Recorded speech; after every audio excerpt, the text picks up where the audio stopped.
সুপ্রিয় livestock assistant বৃন্দ এবং সারা বাংলাদেশে কৃত্রিম প্রজনন কার্যক্রমের সাথে জড়িত সমস্ত কৃত্রিম প্রজনন কর্মীদেরকে এসিআই এনিমাল জেনেটিক্সের পক্ষ থেকে আমরা ধন্যবাদ জানাচ্ছি। আমি doctor Moniruzzaman, marketing head ACI animal genetics. আমার সাথে আছে স্টোর অফিসার খোকন মিয়া। তো আমরা nitrogen can management, dry can management এই বিষয়গুলো নিয়ে যদি আমরা একটু শর্ট যদি কথা বলি, তাহলে দেখেন এই ক্যানটাতে আমাদের নাইট্রোজেন লোড দেওয়া আছে। এটা হচ্ছে 2 লিটারের ক্যান। ঠিক একই অবস্থা, এটা হচ্ছে 2 লিটারের ক্যান। এখানে কিন্তু নাইট্রোজেন নাই, এটা হলো ড্রাই ক্যান। আর এইটা হচ্ছে 2 লিটারের ক্যান, বাট এখানে আমরা নাইট্রোজেন দিয়ে রাখছি, নাইট্রোজেন ফুল লোড করা আছে। তো আপনারা যখন নাইট্রোজেন দিবেন আর কি, তখন মাথায় রাখতে হবে অ্যাট এ টাইমে পুরোপুরি নাইট্রোজেন এখানে ঢেলে দিলেই যে ক্যানটা ভালো থাকবে বিষয়টা তা না। অল্প অল্প অল্প অল্প অল্প করে হচ্ছে নাইট্রোজেন দিতে হবে।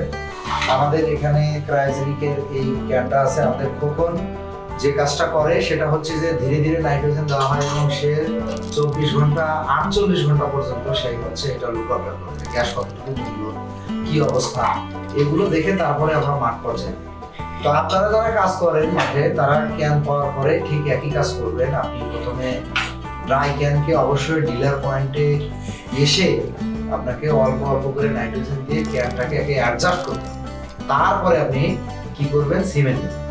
যদি ওইটা না করেন তাহলে আপনার হচ্ছে ক্যান ম্যানেজমেন্ট ভালো হবে না, ক্যান বেশি দিন টিকবে না। আবার অনেকে কি করেন, এই জায়গাটাতে আমি জাস্ট একটা মাস্ক আছে, আমি এই জায়গাটাতে কি করে এইরকম প্লাস্টিক দিয়ে মোড়ায়া এমন একটা অবস্থা এইভাবে করে রাখে যে বাতাস বাড়ানোর কোনো সুযোগ নাই।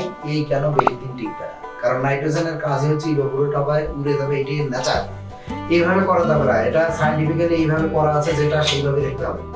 আর আমরা তো নাইট্রোজেন সারা বাংলাদেশে ফ্রি দিচ্ছি, যার কারণে এটা করবেন না আপনারা যারা কাজের মাঝে বিরতি দেন, অনেক সময় জবের সুবাদে দূরে যেতে হয় বা মা বাবার চিকিৎসার জন্য হসপিটালে আপনাকে 2-3 মাস থাকতে হয় বা বিদেশ যান, তাদের ক্ষেত্রে বলবো সেক্ষেত্রে কিন্তু আপনাদের এই ক্যান ড্রাই হয়ে যাবে। তো সেক্ষেত্রে ওই ক্যানের ক্ষেত্রেও আপনারা কি করবেন, ধীরে ধীরে নাইট্রোজেন দিয়ে আপনারা ক্যানটাকে ঠান্ডা করে অ্যাডজাস্ট করে তারপরে নিয়ে যাবেন। সবচেয়ে ভালো হয় যদি ডিলার পয়েন্টে আপনি ক্যানটা 2 দিনের জন্য রেখে দেন, তাহলে ডিলার সার্ভিস পয়েন্টে আমাদের সম্মানিত প্রশিক্ষিত ডিলার সেখানে নাইট্রোজেন দিয়ে ক্যানটা ঠান্ডা করবে, তারপরে ক্যানটা আপনি। আর সরাসরি কখনো গ্যাস ভরে, নতুন ক্যানে গ্যাস ভরে সিমেন্ট নিয়ে আপনি কখনো যাবেন না, এতে কনসেপশন রেট খারাপ হবে, আপনি এলাকাতে দুর্গম হবে।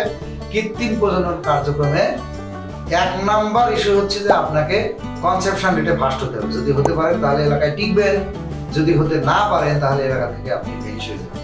তো এইটা আপনি মাথায় রাখবেন। তো ধন্যবাদ সবাইকে।